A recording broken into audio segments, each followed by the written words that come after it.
Alright, what we have here today is a General Lee.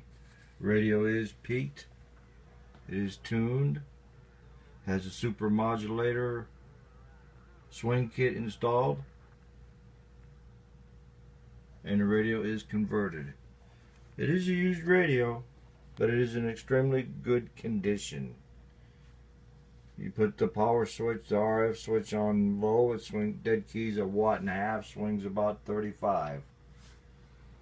You put the RF power on high, it dead keys 8 watts and swings a good solid 40 watts. Nice radio, works extremely well. Comes with a new Superstar mic, a power cord, mic clip, a bracket, everything you see. Here's what it is. Good working radio. It's got the 10 kilohertz switch on it.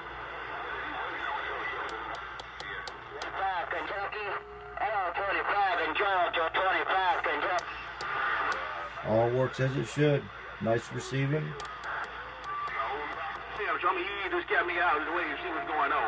Here's what it is. Makes somebody a nice mobile unit. Shows a couple light scratches here and there, but nothing serious. I'd give it an 8.5 out of 10. It's in good condition. Is what it is.